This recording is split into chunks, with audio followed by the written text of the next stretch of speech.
RBI governor Raghuram Rajan పై తీవ్ర స్థాయిలో విమర్శలు గుప్పించిన బీజేపీ ఎంపీ సుబ్రహ్మణ్య స్వామి తాజాగా మరొక వ్యక్తిని లక్ష్యంగా ఎంచుకున్నారు. ఈసారి chief economic adviser Arvind Subramanian పై ఆయన విరుచుకుపడ్డారు. జీఎస్టీ క్లాజులపై కాంగ్రెస్ అంత దృఢంగా ఉండటానికి సుబ్రహ్మణ్యే కారణమని స్వామి ఆరోపిస్తూ ఉన్నారు. ఈ అంశాన్ని ప్రభుత్వం సీరియస్ గా పరిగణించాలని ఆయన తన ట్విట్టర్ అకౌంట్లో పేర్కొన్నారు. వెంటనే పదవి నుంచి తొలగించండని స్వామి మరొక ట్వీట్ చేశారు. అయితే ఈ ఆరోపణలను కాంగ్రెస్ నేత దిగ్విజయ్ సింగ్ ఖండించారు. మోడీ ఆర్థిక శాఖను స్వామికి ఇస్తున్నారా అంటూ ట్వీట్ చేశారు దిగ్విజయ్.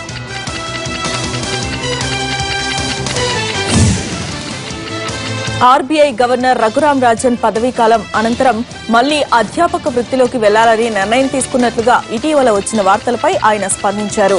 అసోచాం సమావేశంలో పాల్గొన్న రాజన్ తన భవిష్యత్తు జీవితంపై ఎవరూ ఊహాజనిత కథనాలను అల్లవద్దని కోరారు. మరొక 2 నెలలు పదవిలో ఉంటానని, ఆ తర్వాత ప్రపంచంలో ఎక్కడైనా తాను నివసించే అవకాశం ఉందని చెప్పారు. భారత్ లో ఉండే అవకాశాలే ఎక్కువగా ఉన్నట్లుగా తెలిపారు. క్రెడిట్ రేటు మందగించడానికి అధిక వడ్డీ రేట్లు కారణం కాదని అన్నారు రాజన్. పార్లమెంట్ వర్షాకాల సమావేశాలు వచ్చే నెల 3వ వారంలో ప్రారంభం కానున్నట్టుగా తెలుస్తోంది. జూలై 18 నుంచి ఆగస్టు 13 వరకు సమావేశాలు జరగనున్నట్టుగా ప్రభుత్వ వర్గాలు వెల్లడించాయి. ఈ నెల 29న కేంద్ర మంత్రి రాజ్నాథ్ సింగ్ అధ్యక్షతన పార్లమెంట్ వ్యవహారాల కమిటీ భేటీ అయి సమావేశాలపై తుది నిర్ణయం తీసుకునే అవకాశం ఉంది.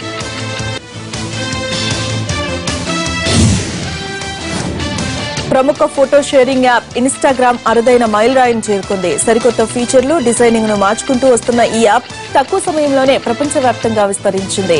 ఈ నెలలో తమ యూజర్ల సంఖ్య 500 మిలియన్లను దాటినట్టుగా ఆ సంస్థ తెలిపింది. 2012లో $1 బిలియన్ ప్రముఖ సోషల్ మీడియా సంస్థ ఫేస్బుక్ దీన్ని కొనుగోలు చేసింది. గడిచిన 2 ఏళ్లలోనే ఇన్స్టాగ్రామ్ యూజర్ల సంఖ్య రెట్టింపైంది. ప్రతిరోజు 300 మిలియన్ల మంది ఈ యాప్ ను వినియోగిస్తూ ఉన్నారు. రోజుకు 95 మిలియన్ల ఫోటోలు, వీడియోలను ఇన్స్టాగ్రామ్ లో షేర్ చేస్తూ ఉన్నారు. ఉత్తర కొరియా 2 శక్తివంతమైన మధ్యస్థాయి క్షిపణులను పరీక్షించింది. గతంలో విఫలమైన క్షిపణుల కన్నా ఈ 2 మెరుగైన స్థితిలో ఉన్నట్లుగా దక్షిణ కొరియా రక్షణ మంత్రిత్వ శాఖ ప్రకటించింది. గువాంలోని అమెరికా స్థావరాల్లో చేరే సామర్థ్యం వీటికి ఉందని భావిస్తున్నట్లుగా పేర్కొంది. అయితే ఉత్తర కొరియా చర్యల్లో అమెరికా తీవ్రంగా ఖండించింది. బాలిస్టిక్ మిసైల్స్ టెక్నాలజీని వినియోగించరాదని ఐక్యరాజ్యసమితి విధించిన ఆంక్షలను ఉత్తర కొరియా ఉల్లంఘించిందని పేర్కొంది.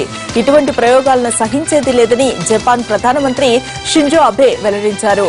అమెరికా మెయిన్ ల్యాండ్ పై దాడి చేయగలిగే అణ్వాయుధ సామర్థ్యాన్ని సాధించాలని ఉత్తర కొరియా తప్పిస్తోంది. ఉద్యోగులు బాగా పనిచేయకపోతే బాసులు మందలించడం సహజం. కానీ చైనాలో అలా జరగదు. ఆశించిన పనితీరును కనబరచకపోతే వాతలే. ఇలాంటి ఘటన ఒకటి ఒక బ్యాంకులో జరిగింది. ఉద్యోగుల్ని క్యూలో నిలబెట్టి మరీ కర్రతో చితకబాదాడు ఆ బ్యాంక్ బాస్. దీనిపై ఆగ్రహం వ్యక్తం చేస్తూ ఉన్నారు చైనా ప్రజలు. ఈ విషయం సీరియస్ కావడంతో బాస్ తో పాటు పలువురు ఉన్నతాధికారులపై వేటు వేసింది బ్యాంక్ యాజమాన్యం.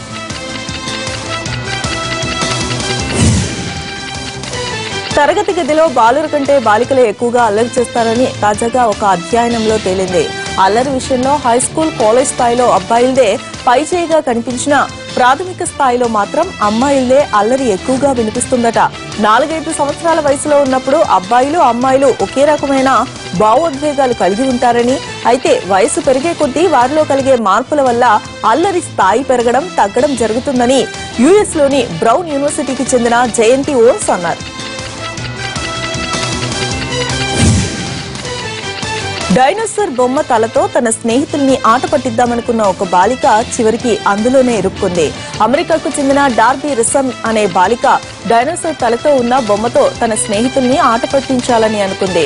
ఈ క్రమంలో బొమ్మ తల ఆమె భుజాల భాగంలో ఇరుక్కుంది. దాంతో కాళ్ళు ఒకరు, బొమ్మ తలను మరొకరు పట్టుకుని లాగారు. అయినా కూడా రాకపోవడంతో ఫైర్ సిబ్బందిని ఆశ్రయించారు. చివరకు ఫైర్ సిబ్బంది 45 నిమిషాల పాటు కష్టపడి ఆమెకు విముక్తిని కల్పించారు.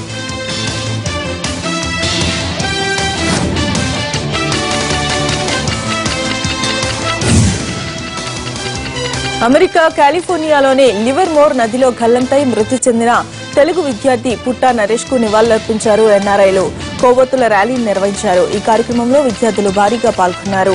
స్నేహితులతో కలిసి పడవ షికారుకని వెళ్లిన నరేష్ ప్రమాదవశాత్తు చనిపోయాడు. నరేష్ ది కృష్ణా జిల్లా జగ్గైపేట మండలం బండిపాలెం.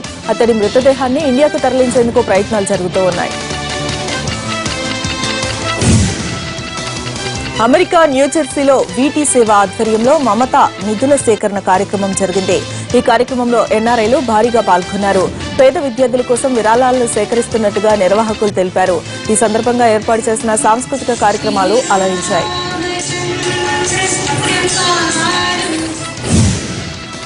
అమెరికా టెక్సాస్ లో Telugu cultural association board meeting జరిగింది. అసోసియేషన్ ను స్థాపించి 40 ఏళ్లు పూర్తయిన సందర్భంగా ఈ సమావేశం నిర్వహించారు. సెప్టెంబర్ 2 నుంచి 3 రోజుల పాటు వార్షికోత్సవాలను ఘనంగా నిర్వహించాలని మీటింగ్ లో తీర్మానించారు సభ్యులు. కేరళ స్పోర్ట్స్ కౌన్సిల్ అధ్యక్ష పదవికి అంజుబాబీ జార్జ్ రాజీనామా చేసింది. అర్జున అవార్డు గ్రహీత జార్జ్ ను కేరళ స్పోర్ట్స్ కౌన్సిల్ అధ్యక్షురాలుగా గత ఏడాది ఉమెన్ చాందీ ప్రభుత్వం నియమించింది. ఇటీవల జరిగిన ఎన్నికల్లో ఎల్డీఎఫ్ అధికారంలోకి వచ్చింది. దీంతో కొత్త క్రీడా మంత్రి జయరాజన్ ను మర్యాదపూర్వకంగా కలిసిన అంజుబాబీ జార్జ్ కి చేదు అనుభవం ఎదురైంది.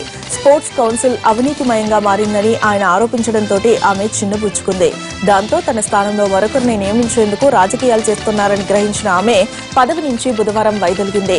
ఈ క్రమంలో తనపై వచ్చిన ఆరోపణలపై దర్యాప్తు చేయించాలని ఆమె డిమాండ్ చేసింది. జింబాబ్వేతో 3 టీ20ల సిరీస్ ను టీమిండియా 2-1తో సొంతం చేసుకుంది. నిన్న జరిగిన చివరి మ్యాచ్ లో భారత్ 3 పరుగులతో ఉత్కంఠ విజయం సాధించింది.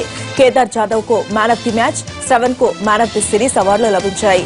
139 పరుగుల లక్ష్యంతో బరిలోకి దిగిన జింబాబ్వే పూర్తి ఓవర్లలో 6 వికెట్లకు 135 పరుగులే చేయగలిగింది. జింబాబ్వే విజయానికి చివరి బంతికి 4 పరుగులు కావాల్సి ఉండగా భారత్ బౌలర్ శ్రవణ్ చిదంబరంను అవుట్ చేశాడు. జింబాబ్వే జట్టులో సింబడా 28, మూర్ 26 పరుగులు చేశారు. భారత బౌలర్లు ధవల్ కుల్కర్ని, శ్రవణ్ చెరొక 2, అక్షర్ పటేల్, చహాల్ మరొక వికెట్ ను తీశారు. అంతకుముందు టాస్ ఓడి బ్యాటింగ్ దిగిన టీమిండియా నిర్ణీత ఓవర్లలో 6 వికెట్లకు 138 పరుగులు చేసింది.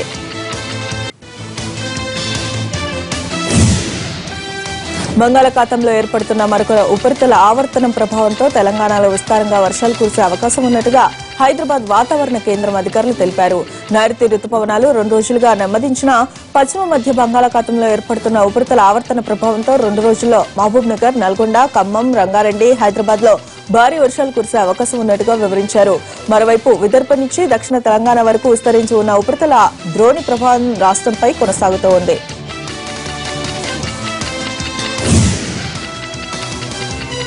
అమెరికా అరిజోనాలో ఎండలు మండిపోతూ ఉన్నాయి. గతంలో ఎప్పుడూ లేనంతగా రికార్డు స్థాయిలో నమోదవుతున్న ఉష్ణోగ్రతలు ప్రజలను అల్లాడిస్తూ ఉన్నాయి. అక్కడ ఎండలు ఏ స్థాయిలో ఉన్నాయో చెప్పేందుకు జనం రకరకాల ప్రయోగాలు చేస్తూ ఉన్నారు.